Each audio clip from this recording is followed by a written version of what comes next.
여러분이 너무나 잘 알고 계시는 발명왕 에디손이 있습니다. 그 토마스 에디손은 젊은 시절에 청각 장애자가 되었습니다. 제가 쉽게 말하면 귀머거리가 된 겁니다. 그러나 그는 낙심하지 아니하고 열심히 공부하고 연구하고 발명하고 해서 우리가 아는 대로 세상이 다 기억하는 발명왕이 되었습니다. 지금 우리가 이렇게 밝은 빛을 보고 있습니다만 이 전기, 이 전등이 바로 토마스 에디손이 발명한 것입니다. 이렇게 불행한 가운데 있었지만 그는 낙심하거나 절망하지 않았습니다. 열심히 그 불행을 딛고 한평생 일해서 많은 사람에게 혜택을 주는 1000가지 이상의 발명품을 만들어 토마스 에디손의 박물관에 가보면 참 며칠을 두고 보아도 신기한 좀 빠져들 만큼 아주 재미있는 그런 많은 것들을 이렇게 옛날 전부 손수 만드는 때니까 이렇게 만든 그런 흔적을 볼 수가 있습니다. 오히려 말년에 그는 이렇게 고백합니다. 잘 들어야 될 것입니다. 참으로 감사한 것은 내가 젊은 날에 귀머거리가 됨으로써 연구에만 몰두하게 되고 잡음이 들리지 않았다는 것이 나로 하여금 오늘이 있게 했습니다. 청각 장애는 나에게 많은 도움이 되었습니다. 많은 것을 생각하게 합니다. 인간의 특기라는 게 뭡니까? 생각하는 능력입니다. 그래서 철학자 데카르트는 말합니다. 너무나 유명한 얘기죠. I think that I am. 내가 생각하니 내가 있다. 내가 생각하니 내가 있다. 생각하면 있는 것이고 생각하지 않을 때 인간이 아니죠. 자, 여러분 깊이 생각해 보십시다. 생각하는 것 얼마나 중요합니까? 사람은 생각하고 행동하고 그것이 인간입니다. 그런데 이 생각이 잠깐 빗나가면 생각이 의심이 됩니다. 의심 다음에는 고민이 됩니다. 그래서 이 데카르트의 I think that I am도 사실은 철학적으로 분석할 때 내가 의심함으로 내가 있다 하는 말로 고쳐 번역하는 그런 학자들도 많습니다. 생각이 좋은 방향으로 되면 얼마나 아름다운 일인데 인간을 인간되게 하는 것인데 생각이 잘못되면 고민이 됩니다. 고민이 또 잘못되면 절망하게 됩니다. 이것이 인간입니다. 그래서 생각함으로 고상한 인간이고 생각함으로 가장 불행한 인간입니다. 그것이 인간의 모습이다 하는 말입니다. 근데 오늘 본문 가운데 대단히 중요한 얘기가 나옵니다. 여기 장님이 하나 있습니다. 이건 나면서부터 장님입니다. 그래서 의지할 곳이 없고 지금은 살 길이 없어서 이렇게 그저 거리에 앉아서 손을 내밀고 구걸하는 그런 사람입니다. 나이 40입니다. 이 나이까지 이렇게 불행하게 살아왔습니다. 이런 나면서부터 소경된 사람이 있는데 이 거지가 있는 바로 이 자리를 예수님과 제자들이 지나갑니다. 아무도 이 사람에 대해서 관심이 없습니다만은 이 시간에 이 소중한 기회를 놓치지 않고 사람들이 예수님께 물어보게 됩니다. 이 사람이 장님으로 태어난 것이 네 죄 때문입니까? 원인을 묻는 겁니다. 원인을 추구하는 것입니다. 네 죄 때문입니까? 우리가 무엇 때문인가 하고 원인을 추구할 때 때로는 물리적으로, 때로는 생리학적으로, 때로는 지적으로, 때로는 사회학적으로 혹은 정치적으로 여러 가지 이유를 물을 수 있겠습니다. 그 중에 하나 뺄 수 없는 건 도덕적인 겁니다. 도덕적으로 무엇이 잘못돼서 이 사람은 장님입니까? 라고 묻는 것입니다. 네 죄 때문입니까? 라고 하는데 중요한 의미가 있습니다. 종교적이고 신학적 질문입니다. 이건 율법적 질문입니다. 사람들은 불행을 당할 때마다 두 가지 대답을 합니다. 하나가 율법적이고 또 하나가 운명적입니다. 그래서 뭔가 죄가 있어서, 잘못이 있어서, 그래 우리가 속된 말로 전생에 무슨 죄가 있어서 생각하다 못해서 전생까지 올라가서 그렇게 해서 이런 불행이 있을 거다라고 그렇게 생각을 해봅니다.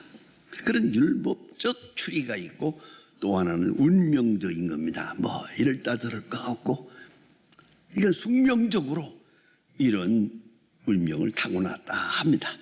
오늘 이 성경 말씀에 네 죄 때문입니까? 중요한 질문입니다. 본인의 죄입니까? 아니면 부모의 죄입니까?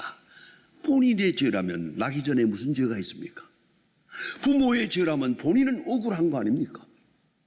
본인에게는 그처럼 불행한 일이 없는데 어찌 이런 일이 있습니까? 대단히 질문한 중요한 질문입니다. 이 사람이 장님으로 태어난 것이 네 죄 때문입니까? 오늘 나의 불행은 네 죄 때문입니까? 오늘의 우리의 현실은 누구의 죄입니까? 누구 때문입니까? 라고 우리는 묻고 있습니다. 예수님께서 오늘 본문에 대단히 중요한 참 희한한 대답을 하십니다. 아주 은총적 대답입니다. 부모의 죄도 아니고 본인의 죄도 아니고 하나님의 하시고자 하시는 일을 나타내고자 함이니라. 여러분 많은 사람이 고민을 하고 고생합니다마는 그 원인을 모르겠어요. 원인을 모르고 고민하니까 더더욱 힘듭니다. 해답도 없고. 그러나 예수님은 초월적이고 신비하고 은총적 세계에 관해서 아주 분명한 대답을 하십니다. 하나님의 하시고자 하시는 일을 나타내고자. 두 가지 대답입니다. 하나님의 뜻이 속에 있다. 하나님의 하시고자 하시는 하나님의 숨겨진 신비로운 의지가 있다. 두 번째, 나타내고자 함이니라. 그것을 위하여 이 사람은 오늘까지 인생으로 말하면 불행한 것 같아도 40년 동안을 이렇게 시각장애자로 살아왔느니라. 그러나 이제 말씀하십니다. 이 속에 또한 신비로운 대답이 하나 있습니다. 그것은 과거의 문제가 아니라는 겁니다. 부모가 잘못해서 본인의 과거가 잘못돼서 죄 때문에 형벌로 그렇게 해석하고 계시지 않습니다. 과거 때문에 불행이라고 하는 현재가 있다. 그렇게 말씀하고 계시지 않습니다. 그리고 예수님의 대답은 너무 놀랍습니다. 미래 때문에 하나님이 하시고자 하시는 일을 나타내고자 하시는 미래적 큰 구속적 역사 때문에 오늘 이 사람의 이 불행이 여기에 있다라고 말씀하십니다. 여러분 비근한 예로 생각해 보십시다. 죄수가 감옥에서 고생을 합니다. 뭐 10년, 20년 많은 고생을 합니다. 뭘 생각해야 되겠습니까? 내가 그때 그러지 말았어야 하는데. 하나의 사건, 지난날에 있었던 잘못된 사건 하나로 인하여 내가 여기서 10년 동안 감옥 생활을 합니다. 아니 20년 동안도 고생을 합니다. 과거의 잘못 때문에 현재라고 하는 고통이 있습니다. 그러나 또 한 사람이 있습니다. 우리 아이들 공부하는 걸 보세요. 요새 공부하는 학생들 고생 많이 하더만요. 제가 승강기에서 만나면서 가만히 보니까 아이고 애들이 밥을 둘을 싸가지고 가요. 그리고 이렇게 어깨에 메고 가는데 내가 한번 들어봤더니 되게 무겁더라고요. 이걸 들고 새벽에 공부하러 나가는 걸 내가 보면서 너희들 고생한다. 그래 한마디 했습니다. 나는 옛날에 너처럼 고생하진 않았다 그랬습니다. 요새 아이들 공부하느라고 고생합니다. 그 젊은 아이들이 놀라가지도 못하고 얼굴이 노래가지고 고생하는 그 고생이 보통 고생입니까 이게? 그래도 한 가지 물어봅시다. 미안하지만 제가 프린스턴에서 공부하고 있을 때 이거 뭐 영어도 잘 안 되고 하는데 숙제는 많고 공부는 자꾸 밀리고 이거 저 논문은 내야 되고 너무 힘들었어요.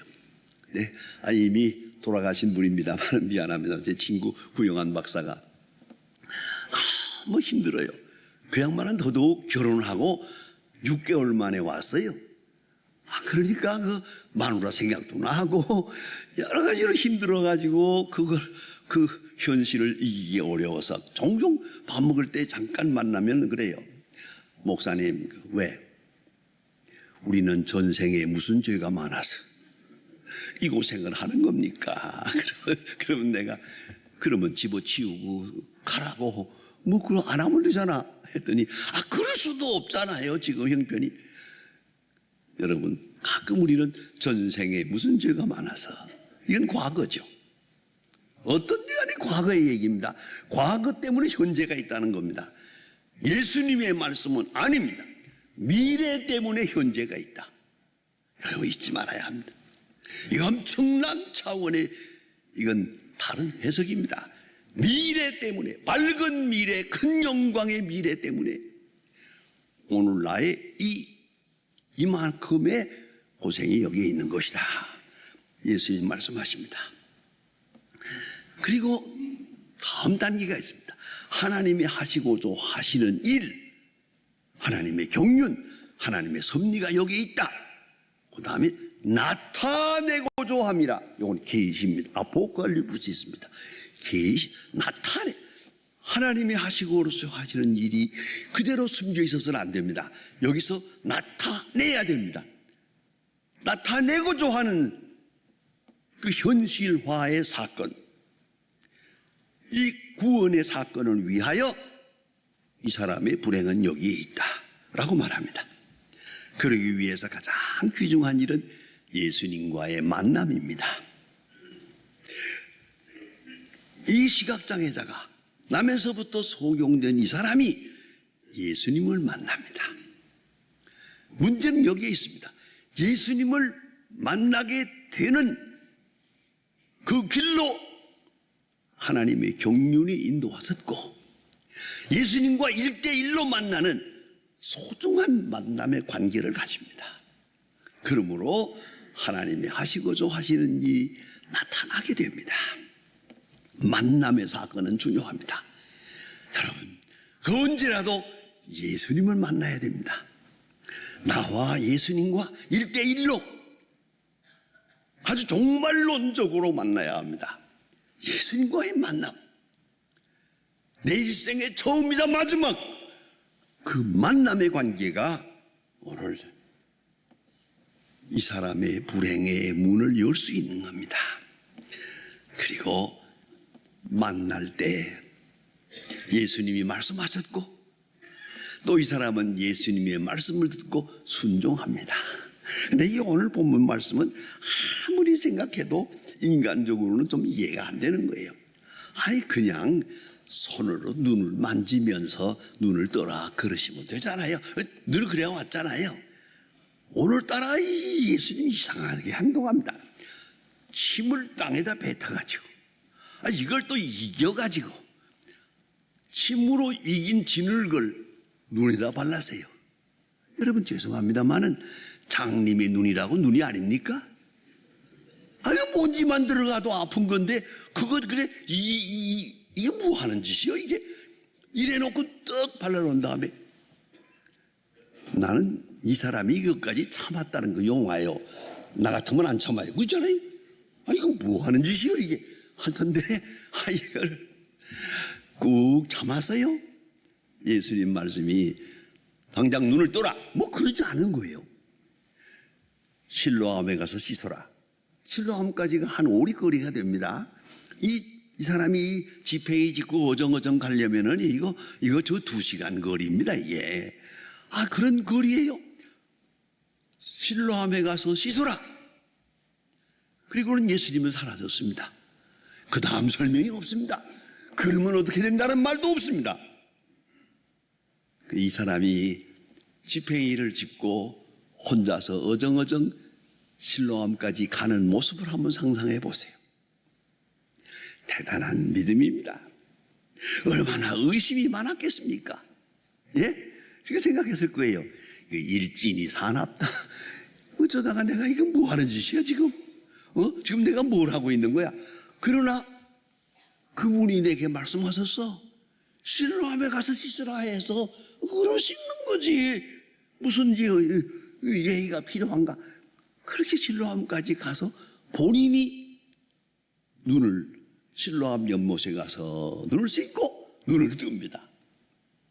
이 굉장한 사건입니다. 많은 사람이 물어봅니다. 이 사람이 그 사람이다 아니다. 본인한테 물어봅니다. 내가 그 사람이라고. 어떻게 눈을 떴느냐?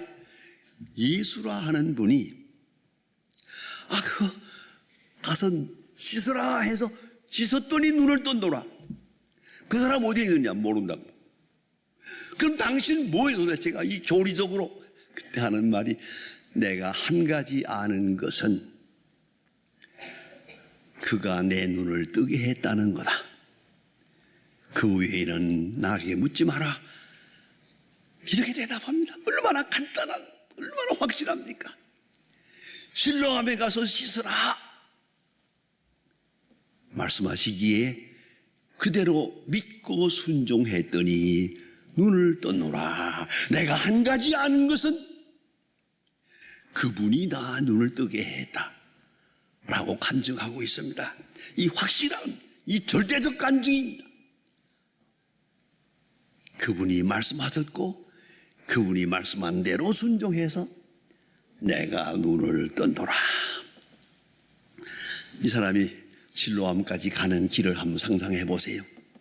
지팡이를 짚고 어정어정 혼자서 가는데 얼마나 고독한 길입니까? 얼마나 답답하고 많은 복잡한 문제가 머리에. 그러나 모든 의심을 극복하고 실로암까지 갑니다. 중간에 집어치우지 않고 의심을 극복하고 마침내 주의 영광을 보게 됩니다. 생각하면 아브라함도 믿음의 길, 고향을 떠나는 길, 고독한 길이었습니다. 모세가 광야에서 40년 동안 양을 칩니다. 고독한 길이었습니다. 믿음의 사람들, 하나님의 말씀을 따라 살고 하나님의 음성을 듣고 순종하는 길, 고독한 순종입니다. 이렇게 순종함으로 사람 눈을 뜨게 됩니다. 이 시각장애자는 이제 압니다. 내 눈을 뜨게 한 분은 예수 그리스도요, 그는 메시아라고, 그리고 하나님께 영광을 돌립니다. 내가 한 가지 아는 것, 그분이 내 눈을 뜨게 했다, 그분이 내게 말씀하셨다라고 간증하고 있습니다. 우리는 원인 모르는 고통에 시달리고 있습니다. 왜 이런 일이 있어야 하는지, 앞으로 일이 어떻게 될는지 아무도 모릅니다. 아무도 모릅니다. 난파선 같은 배에 우리는 시달리고 있습니다. 그러나 한 가지는 잊지 마세요. 과거는 과거대로 잘못도 많습니다. 미래는 미래대로 암담합니다. 그러나 모든 생각을 멈추세요. 주님과 만나고 주님의 음성만 들으세요. 실로암에 가서 씻어라. 여러분, 오늘 우리에게 말씀하시는 그 말씀을 조용히 듣고 그대로 응답합니다. 그럴 때에 주의 영광이 나타납니다. 하나님이 하시고자 하시는 일이 우리 모두에게 있습니다. 모든 사건에 있습니다. 조그만 일이든 큰 일이든, 건강할 때, 병든 때, 성공할 때, 실패할 때, 모든 사건 속에 하나님의 하시고자 하시는 일이 비밀이 숨겨 있습니다. 그 하나님의 하시고자 하시는 일이 나타내기 위해서, 계시화되기 위해서는 우리의 작은 믿음과 순종이 필요합니다. 여러분, 오늘 불행을 더 이상 남에게 묻지도 말고 나 자신을 탓하지도 마세요. 하나님의 하시고자 하시는 일이 여기 있음을 믿고 조용히 말씀에 순종할 때 주의 거룩한 역사는 나타날 것입니다.